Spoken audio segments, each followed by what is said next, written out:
Yeah, what is up YouTube? I'm Blitz5 and in this video I'm going to be doing a breakdown for the created class system in Call of Duty World War II. So full disclosure, this is the beta, so something could change from here to November 3rd, but I'd be really shocked because this system is already really built out, elaborate, and seems pretty detailed, but I just need to put that in as a disclosure in case you're watching this video in the future and things have changed. But let's get right into it. This is a really interesting created class system. I've been playing Call of Duty since Call of Duty 1, like 10 or 15 years, however long this series has been out. I've played every single game, and this one is definitely a pretty big change, but then when you get into it you see that everything's kind of still the same. So right here in the menu we have like find a match, soldier, social is where you have like your party system, and then obviously here is where we do our created class system. So we click into divisions, and what they've done here is they've broken up each class, well, the classes into 5 divisions, and you'll see this is all very standard stuff.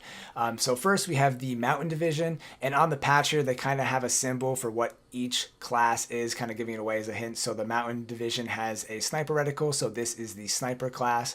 Then we have the expeditionary class. This has a shotgun shell symbol, so obviously the shotgun class. Then we have airborne, which I thought was interesting that they're kind of identifying the airborne class with the submachine guns, but I guess they need to kind of pair that with something, and there's nothing that really relates to the submachine gun class. Then we have the standard infantry class, which is going to be like your regular assault rifles, the other like M1, M1 Grand, the regular like single shot rifles. Because it's World War II, it's a little bit of that hybrid class with like automatic guns and single shot guns. Then we have armored, which Call of Duty usually associates like armor and flat jacket stuff with like heavy machine guns and shotguns, but in this one they chose to go with the heavy machine gun class, which is really awesome. I've been using them really great in this game. So one thing that I was unsure of is what they were going to do is if you picked a sniper class, if you had to pick a sniper, but that's not the case. So when you go in here, you can actually pick between submachine gun, light machine gun, shotgun, all that stuff. I wasn't sure if they would kind of make you beholden to using a sniper rifle. Then once you go in here, you can obviously have your same choice of snipers, and I'm sure there will probably be more guns in the full version of the game. This is just a beta, so there's not that many weapons. I'm hoping, because there's not that many weapons in the game. There should be more to come. So when you go into each class here, as we went down, each class has perks associated with it. So instead of the normal system of picking like 1, 2, 3 perks, they're actually associated with each of these classes. So this is where it's going to come down to, you might not want to use the sniper rifle on a sniper class, but actually use that with a different class. So let me break that down and explain it a little bit, make more sense out of it. So for example, when you start as the sniper, as the mountain, Division level 1, you're just a sharpshooter, so I don't even know why they put it in. But then when you become Division level 2, you become invisible to enemy recon aircraft while moving. So this is like a typical perk that's in most Call of Duties. You're invisible to the enemy UAV. Then number 3, when you're Division 3, you're hidden to player-controlled streaks, which is usually another perk. Forget the name of it off the top of my head. And then Division 4, you have silent movement, which everybody knows is dead silence or whatever it is in other games. That's a very common perk. Obviously really popular in competitive play when people have headphones on and stuff like that. It's huge. And then when you get Division 5, you just get a sniper rifle. So basically 1 and 5 have no perks. 2, 3, and 4 are all perks, and that's the like similar 3 perk system that we're used to, but they're locked to each class. So that has some like pros and cons to it. I know some people might not like that because they're going to want dead silence and then another perk from another class, but I think this is a really good way to kind of make the game a little bit more balanced. I think there's overall a balance between giving players more options to make like really crazy classes and setups, but then sometimes there's just too many options and it takes away from the game, and there's just so many crazy things being thrown at you. But I think that's kind of an uphill battle to fight, and usually more options is better. So I could see this kind of being a controversial thing when it comes out with a lot of Call of Duty players, but so far, I mean, I have really no complaints from the system. So then I'm not going to go through all of these because that would take forever, but you could see, let's just go to the infantry class.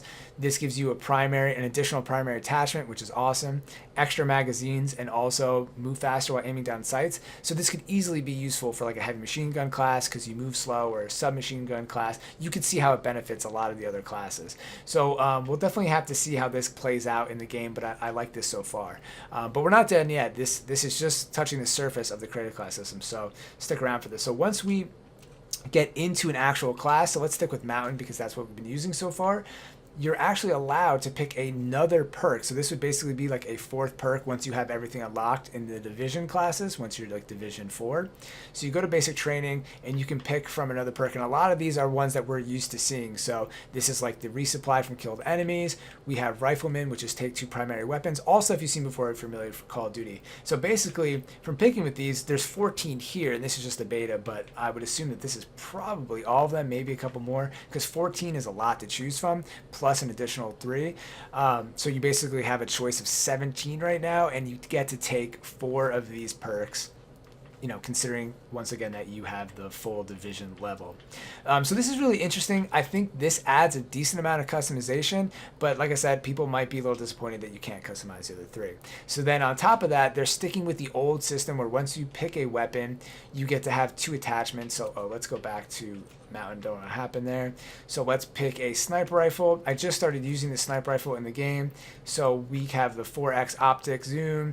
We could do reduced sway, which I definitely want next time I play. And might as well put on the full metal jacket. It really has no cons, just increased damage. So we'll definitely put that on. This sniper rifle is already a beast.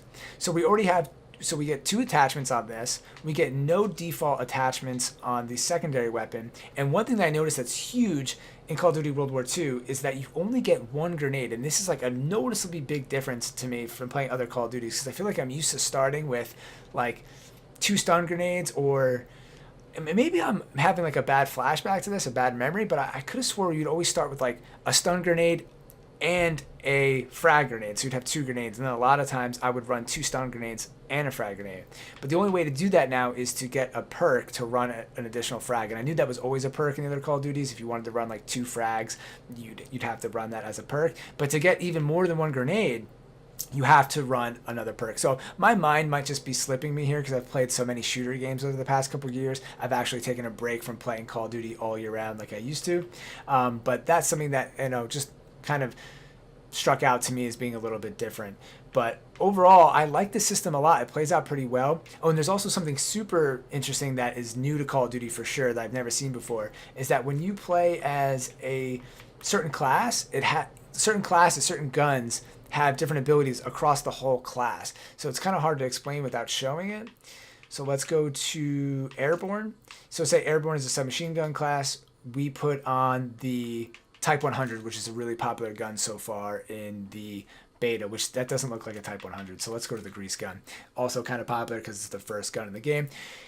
Anybody who's playing with a submachine gun in the game has the ability to put on a silencer on during the game. So if you hit left on the D-pad, you can put the silencer on, and if you put left on the D-pad again, it takes the silencer off. And that's everybody. You don't have to take that as an extra item. So essentially, if you are the infantry class and you have an additional primary attachment, you could be an infantry with a grease gun with the silencer on. You would have 4 attachments, which I think is actually pretty crazy, something different. And to kind of make that analogy to another class, when you play as the heavy machine gun class or the support class, whatever you want to call it, each heavy machine gun has a tripod that you just get automatically without putting it as an attachment that you can kind of equip on the ground or on a wall. And then same thing, which is a little bit strange on the Expedition class. I guess they hint at it here with the fire symbol in the back, but when you play as a shotgun, you get 3 automatic rounds that have like dragon's breath on it, which means like, it shoots fire rounds. And it's kind of weird because you start with that, and then if you want to take them out, you have to unload the 3 bullets of your gun, which you can hit on the left D-pad. So the pro and con to this is you start with a fire shotgun round, 3 of them, but they're weaker than the normal shotgun round, but they do more damage over time. So if there's like a group of people, you'd actually get more kills if they're next to each other because they'll catch on fire, but it takes longer to kill somebody. So say if you shoot somebody up close with a shotgun, they can kill you before they die to the fire. So it's kind of like it's the same amount of damage or maybe even more damage, but it's over time. So a lot of times when you're gunning with a shotgun, you want like instant death because you're turning a corner, shooting them, and you're moving on. So in this case, a lot of times people catch on fire and then they shoot me as I'm like running away, and I'm kind of confused by it. But if you're playing domination or hardpoint, it's really nice if you go into the hardpoint, unload your 3 shots of dragon breath, back out, and then come in with the regular rounds and kind of clear the room up. So just something I think is interesting, and they're kind of keeping it the same Call of Duty, but changing it a lot. I like that they're kind of making it more simple because we're just going back to World War II, back to basics, nothing too crazy. Like I said, people might find that a little annoying, but for an old school gamer like myself who've played all the other Call of Duties, I like that they're going back to this system. And as always, Call of Duty is making it interesting. Always do a good job with the created class system, in my opinion. This is one of the best parts about Call of Duty and why the game is so much fun, because you have so much stuff to unlock and work towards. And who knows what they'll do with skins. None of that is in the game so far, I see. Oh, but there is like a personalized option here. I didn't notice this before until right now, but I don't think there's any personalized option on the gun itself as of now. But who knows? There'll probably be some kind of crazy graffiti skin eventually in the game.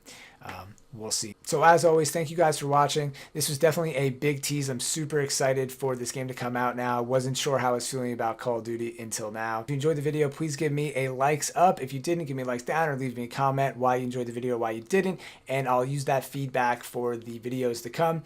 And if you're getting Call of Duty, check back to my page around November 3rd because I'll be posting a ton of Call of Duty content, or go and check out my Call of Duty review video, which should be up on YouTube now. Later.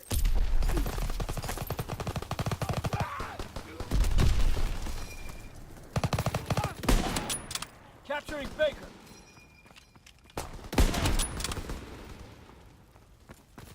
Baker is out.